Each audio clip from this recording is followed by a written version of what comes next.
Police লুটপাট করলে গণতন্ত্র চলতে পারে না। পুলিশের ভূমিকার কথা উল্লেখ করে গণফোরাম সভাপতি ও জাতীয় ঐক্যফ্রন্টের আহ্বায়ক ডক্টর কামাল হোসেন বলেছেন, পুলিশ লুটপাট করতে থাকলে গণতন্ত্র চলতে পারে না। পুলিশকে জনগণের প্রতি শ্রদ্ধাশীল হওয়ার কথা বলেছেন ডক্টর কামাল। গণফোরামের সাবেক সাধারণ সম্পাদক সাইফুদ্দিন আহমেদ মানিকের 11তম মৃত্যুবার্ষিকী উপলক্ষে রবিবার বিকেলে আরামবাগে দলটির কেন্দ্রীয় কার্যালয়ে এক স্মরণ সভায় কামাল হোসেন এ মন্তব্য করেন।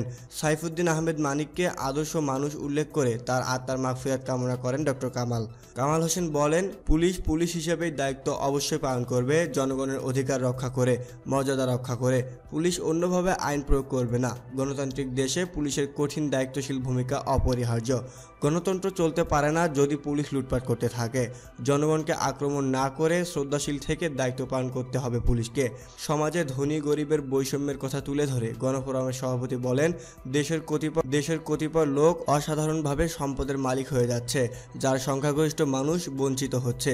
সমাজে কোনো অনৈক্য হবে না, সম্পদের সুষম বন্টন হবে, তেমন শাসন ব্যবস্থা হতে হবে বলে জানান তিনি। সংবিধানে উল্লেখিত মৌলিক অধিকারের তালিকা, শাসন ব্যবস্থার বিভাগ, অবাধ নিরপেক্ষ নির্বাচনের বিধান নিয়ে গণফোরাম থেকে বুকলেট ছাপিয়ে তা বিতরণ করার কথা জানান কামাল হোসেন। তিনি বলেন, সংবিধান বঙ্গবন্ধুর স্বাক্ষরিত দলিল, যার ওপর হাত রেখে সাংসদেরা শপথ নেন, যারা জনগণের সেবক। সাংসদদের মনোযোগ সহকারে সংবিধান পাঠ করার এবং বঙ্গবন্ধুর দেওয়া দায়িত্ব পালন করার অনুরোধ জানান তিনি। 2021 সালে বাংলাদেশের বয়স 50 বছর হবে। দেশের এই সুবর্ণ জয়ন্তী নিয়ে কামাল হোসেন বলেন, দেশের অগ্রগতি হোক। আমার যেটা স্বপ্ন, এখানে অসাধারণ কোনো বৈষম্য থাকবে না, কেউ না খেয়ে মরবে না। সরকারের দায়িত্ব হবে সুষম বন্টন নিশ্চিত করা। 2021 সালে আদর্শ সমাজ, বঙ্গবন্ধুর স্বপ্নের সমাজ, মুক্তিযোদ্ধাদের স্বপ্নের সমাজ যেন আমরা গড়ে তুলি। স্মরণ সভায় গণফোরামের নির্বাহী সভাপতি সুব্রত চৌধুরী সরকারের সমালোচনা করে বলেন, সরকার বাংলাদেশকে কাদার মধ্যে ফেলে দিচ্ছে।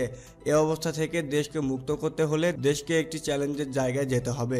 সাইফুদ্দিন আহমেদ মানিকের কথা উল্লেখ করে তিনি বলেন, তিনি বেঁচে থাকলে তাদের মতোই হা হুতাশ করতেন।